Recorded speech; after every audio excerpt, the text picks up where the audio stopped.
Well, we've made it out to Abilene, Kansas. Pulled into town last night at about 10 o'clock, and we are here on the 80th anniversary of D-Day at the Eisenhower Presidential Library. I just did a quick kind of crash course tour of the library before we came on the air and the museum itself, and it is absolutely outstanding. So it's great to be here. We appreciate our friends at Protecting Your Retirement for helping set up and make this trip happen. Of course, 80 years to the day since D-Day, and you are going to hear from some outstanding folks, experts in the field, and historians as well, as we look back on this monumental day in American history, 80 years after the fact. Came out here last night and stayed at a Holiday Inn, so I'm basically an expert, right? That's how it works. You stay at a Holiday Inn, you then suddenly wake up and know everything that you need to know about what you're about to do. So not the case at all, actually.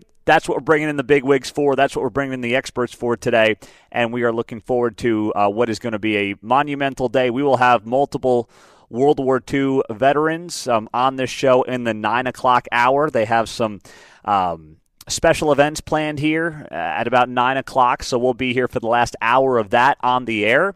We'll have on the veterans then. Senator Roger Marshall is also going to be here with us in Abilene just after 9 o'clock. So we have a great group of guests lined up, but of course we're going to continue with a lot of our regularly scheduled programming today, including our usual Thursday morning spot with the mayor of Kansas City, Quinton Lucas, who will be here in about an hour and 23 minutes. And, you know, for the mayor, obviously there's a lot to cover today in the wake of what took place 36 hours ago here in Kansas City, specifically on the Kansas side of the state line, where all this information started pouring out about how the Kansas City Chiefs are potentially going to be looking at the state of Kansas for their future home. We sat here and we wondered for a long time if and when this was going to get serious legs. And then 2 days ago it did. Because that letter was sent from the Kansas Speaker of the House, Dan Hawkins, and Kansas State Senator Ty Masterson to the Kansas City Chiefs saying, hey, will you guys at least have a conversation with us? And can we use these STAR bonds, as they're called, these state tax and revenue bonds, to potentially bring you guys over here and help you fund this stadium? And the Chiefs would be foolish to say no. The Chiefs for months have been trying to figure out how to get leverage in this situation. They've been trying to figure out how can we get what we want, which is some taxpayer monies to help fund a new football stadium or upgrades to the Truman Sports Complex, specifically Arrowhead Stadium. Well, now they've got it. The state of Kansas has basically said, you know what, we are more than happy to oblige. We are more than happy to potentially work with you guys on bringing this team to the other side of the state line. And naturally, less than 24 hours later, you've had some blowback. You've had blowback from the state of Missouri. You've had blowback from leadership in the state of Missouri. And I'm not surprised at all. Governor Mike Parson has made it very clear every time I've asked him on this show that this is a Kansas City team, that this is a team that should be in the state of Missouri, and he wants to keep it that way. Now, the press secretary for Governor Mike Parson, Jonathan Shiflett, he gave a statement to KCTV5, and that statement read as follows. The Kansas City Chiefs have a long, rich history at Arrowhead Stadium, and we remain optimistic their story will continue in Missouri for generations to come. Governor Parson will do what he can to keep the Chiefs in Missouri. The Chiefs are Missouri's team, and Governor Parson continues conversations with the team's leadership to ensure that remains. Now, I don't know what that means. That doesn't mean anything. The reality is the Missouri legislative session is over.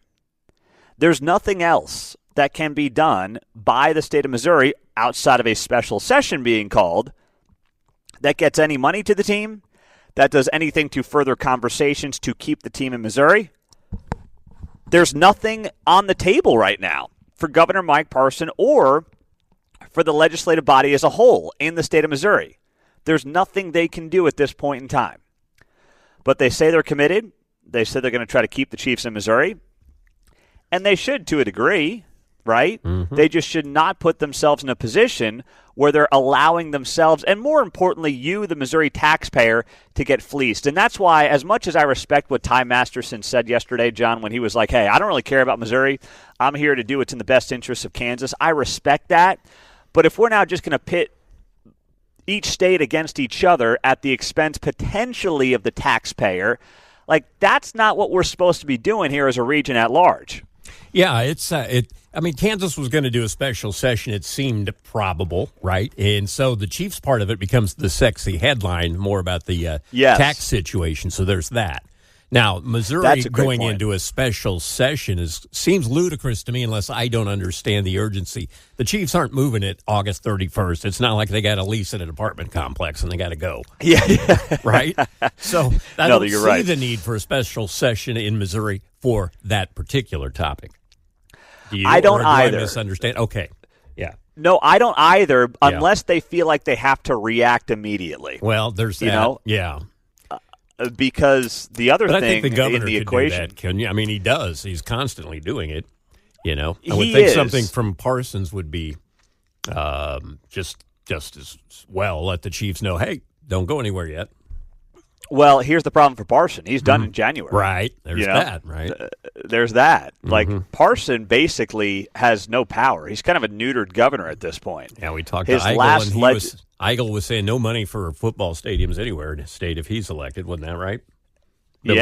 Same with Ashcroft. So there's that. Okay. Yep. The only guy who may be willing to work with them on some kind of state level is Kehoe. Okay. He's the only one. Now, maybe double back. I understand the urgency now. Yeah, well, but I don't know at this point what Parson can do.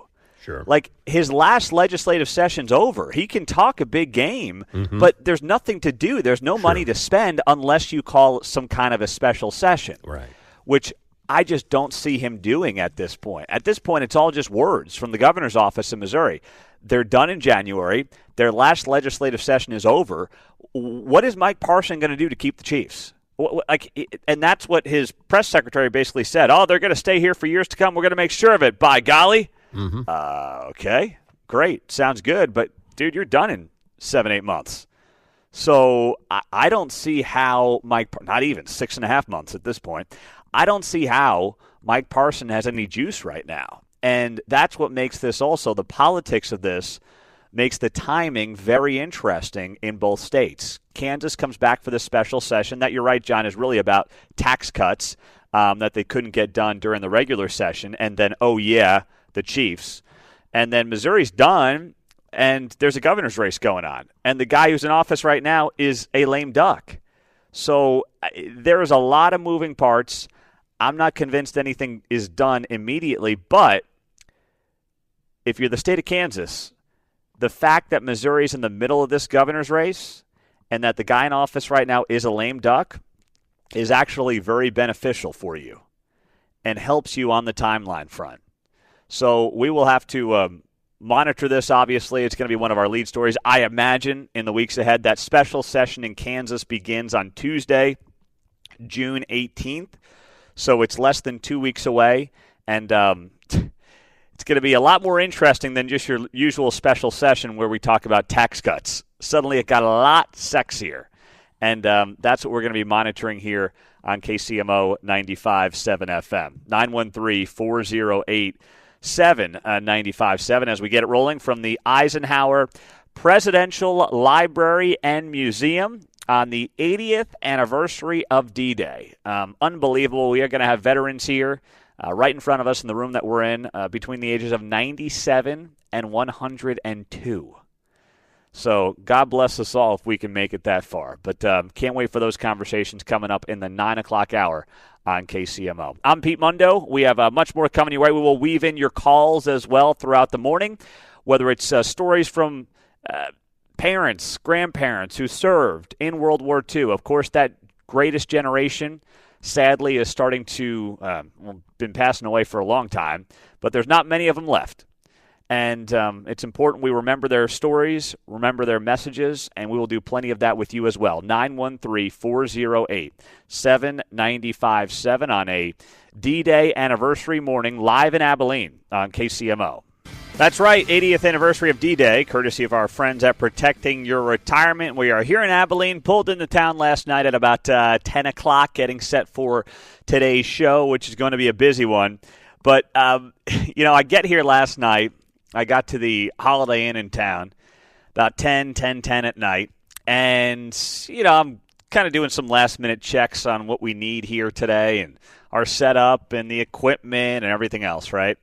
So I'm looking through just the equipment I have here for the show at about 10:45, probably, by the time I got in, got settled, the whole deal. And I realize I've got one headset. Now, we are going to have a busy morning of guests here on this show on KCMO. I mean, that's the whole point of being here in Abilene, talking to folks and learning more about President Eisenhower and D-Day and everything else that entails. And I've got one headset. So I text our three engineers, who are outstanding guys. I mean, they work around the clock. Dennis, Chris, and Jacob is kind of the new young hotshot at a K-State that we've got here on the staff. And I text them, and I'm like, hey, fellas, I've got a problem here. I've got one headset. Can't really do this show with one headset. It's about 10:45 at night. So I've got this backup microphone that plugs into an old iPhone that basically, if all hell breaks loose and I can't connect back to the station, I could do the show off that single microphone into an iPhone. I'm not using that right now, but I said, is there a way I can get my guests onto this iPhone setup so we can kind of work around it? Because I've got a headset on right now, but I can't take this headset off every time a guest is going to speak. It's just not feasible. And John and Mark haven't heard this, by the way. They're hearing this for the first time right now live on the air. I'm hanging on tenterhooks here. Well, you know where this is going, I think, knowing the building as we do and as radio goes. Dennis, our longtime lead engineer, God bless him, he's been in the business for 50 years. He calls up the young guy, Jacob, who is supposed to help me get this whole thing set up and set up right. He rips him to shreds. And he sends the kid out here to Abilene in the middle of the night last night to hand me a microphone to get our guests on the air. No. Yeah. So Jacob's calling me. He's like, oh, Dennis just laid into me, man. I'm coming out now. I'll be there in 2 hours. I live in Lawrence. I'll stop at Topeka. He stopped in Topeka. We've got stations in Topeka. He picks up a microphone for the guests. He goes, leave your phone on. I'm going to call you when I get there. So at 2:17 in the morning, I'm fast asleep, and Jacob's like, I'm 5 minutes out. And he pulls up in this, I think it was the country music station van from Topeka, 106-something in Topeka there. And, he's sweating bullets. He looks like he had 3 Monster Energy drinks in him. And, no offense, I said, Jacob, I'd let you stay the night, but I only got one king bed, so that ain't happening, buddy. So he's like, oh, no, it's fine. I got to work tomorrow anyway. So he gets back on the road. He goes, I bought this Monster for the morning, but I'm drinking it now. So he hands me a mic at 2:20 in the morning in the middle of a Holiday Inn hotel lobby in Abilene and turns around and just peels out of the parking lot to go back home. So that guy seems like he doesn't sleep a lot anyway, but, man, driving that far in the middle of the night seems tough. Yeah, I mean, the good news is he was already in Lawrence. I guess that's where he lives. But, a part of me felt bad for him. And then I'm like, you know what? We've all had that thing early in our careers where you just, screw up. And I said to him, dude, he's like, Dennis says it's all my fault. I said, dude, listen, you and I went over this. I could have easily realized we needed the second headset. I said, don't kick yourself. Don't be too hard on yourself. But it's one of those things that when you're, whatever he is, 22, 23 years old, you'll screw it up once, and you will never screw it up again, John. Wouldn't you say? Once. Yep. Lesson learned. Mm-hmm. Lesson learned. It just takes that one time to drive out to Abilene at 2 a.m. and then turn around to realize I will never send a guy on a live remote with one headset ever again. Well, I feel bad for the guy if he's hitting the Monster drink at 2. Right? He's still up right now, I think. Got to come to work in a little while. Yeah, that's right. Poor guy. But, it's awkward. I felt bad for him, but, man, there's only a handful of guys I would share a king bed with. Most of them are probably relatives. And God bless Jacob. He's a great engineer, but I'm never sharing a bed with any engineer in radio. Like, I'm just not doing it. I'll hit the floor. I love them. Hitting the floor. Yeah. You go ahead, brother. Yeah, that was not going to happen last night. I may night. have offered the bathtub. Yeah, well, here's the thing. The bathtub, it was a weird setup. It was kind of a circular tub. I thought about that. I said, I'll give him a pillow. He can sleep in the tub. But then, I didn't really want Jacob in my tub anyway. I had to take a shower this morning. That's true. That's true. Although he might need one. So I don't know. I just I tried to, ease the pain, but I could tell he took a butt whooping from the lead engineer last night at about 11 p.m. because he calls me. He goes, I'm coming out. And I'm like, okay, all right. I said, you can just come here first thing in the morning. He goes, nope. Dennis says I have to go right now. I said, okay. Well, call me up when you get here. My phone's on, and I'll see you in the lobby at 2 a.m. And that's how it went down. So here we are. But we got our microphone, guys, for the guests, most importantly. There you go. That's how it's done.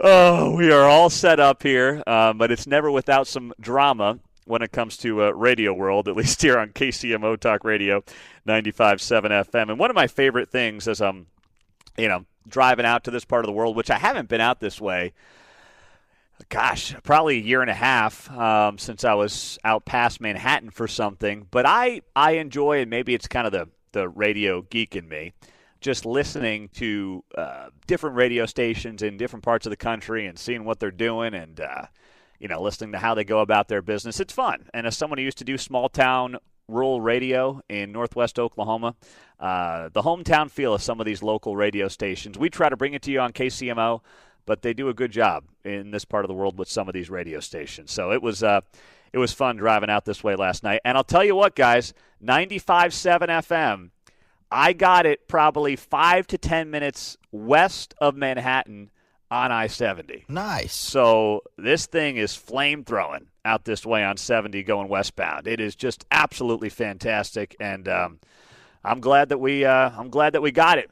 Been a great move for us the last few months, and you, the listener, have continued to make this thing move right along, hum right along, and grow this radio station every single day. So we are thrilled to be here. We are live in Abilene at the Eisenhower Presidential Library, and we've got a great show planned for you.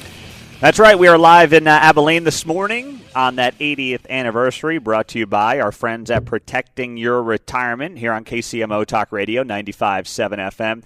I just saw this story here in the last few minutes. It's just dropping. New York Times and BBC had it, that a World War II U.S. Navy veteran traveling to France for an event marking the 80th anniversary of D-Day has died. And this was confirmed by multiple media outlets here in the last hour or so. Robert Al Perschetti from Rochester, New York, was airlifted to a hospital in Germany in the last few days after suffering a medical emergency aboard a ship heading to Europe. He died the following day at age 102.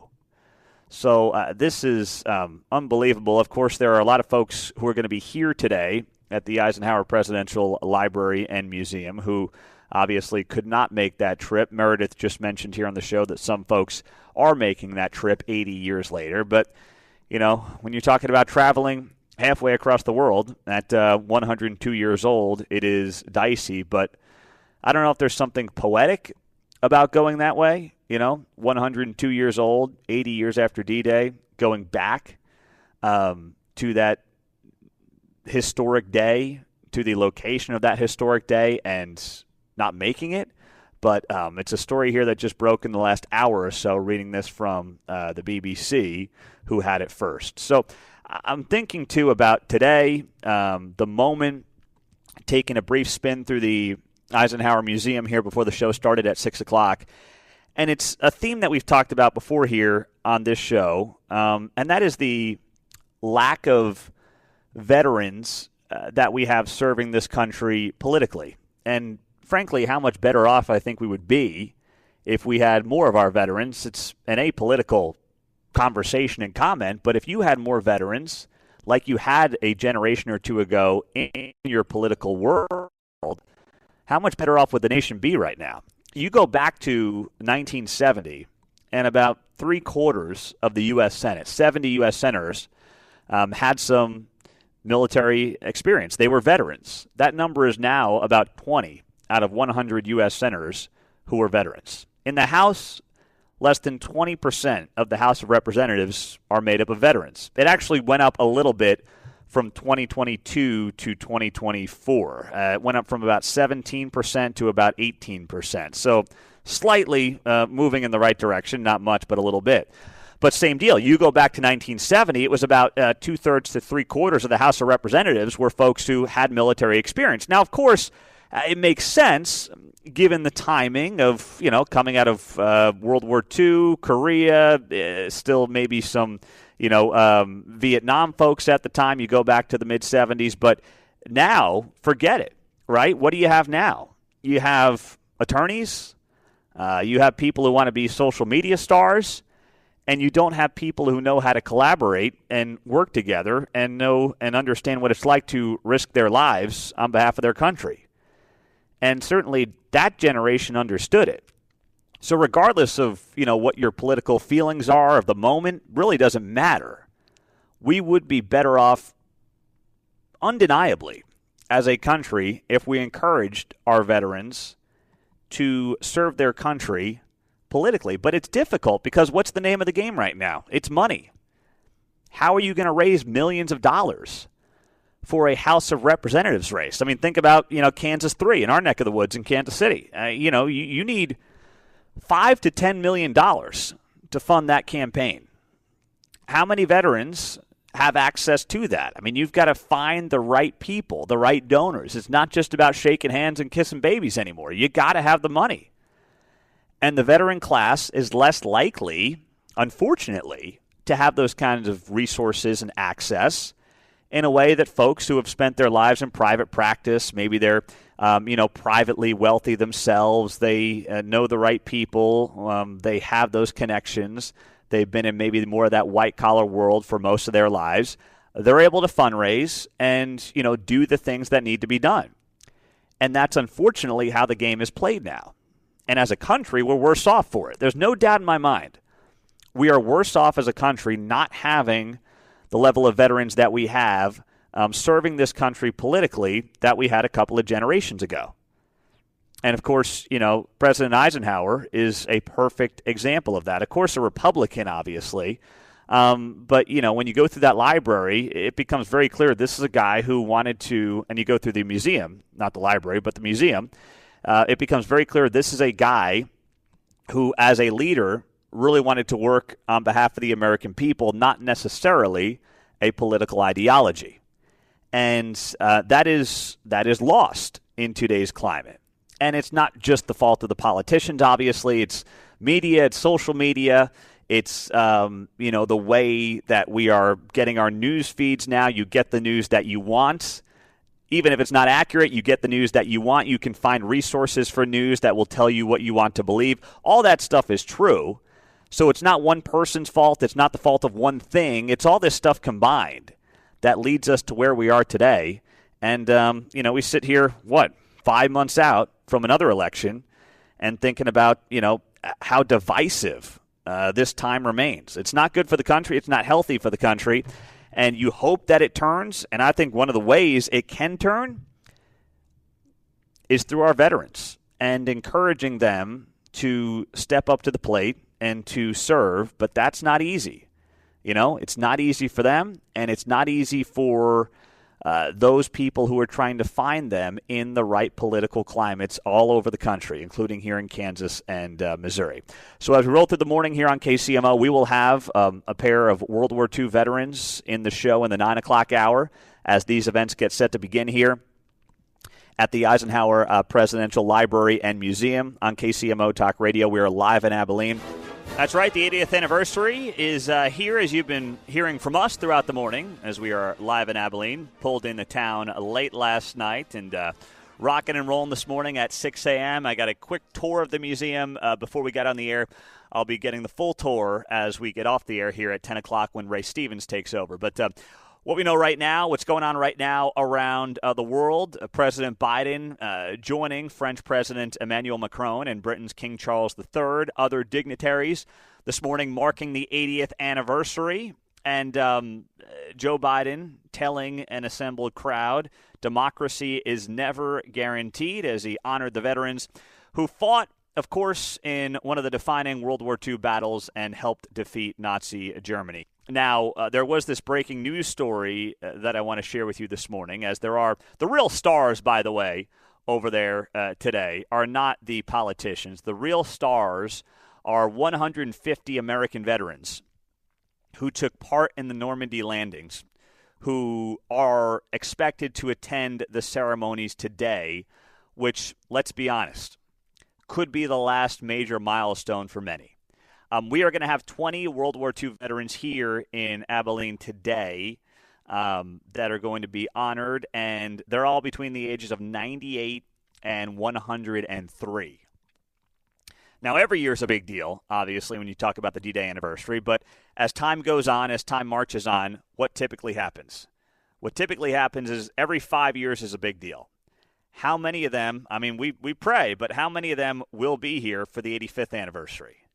That's stretching it. There might be a couple left, but it's going to be a long shot. So we have a couple of World War II veterans who are going to be on this show coming up in the 9 o'clock hour when they all get set to arrive on KCMO. I cannot wait for those conversations here on 95.7 FM. You're not going to want to miss them.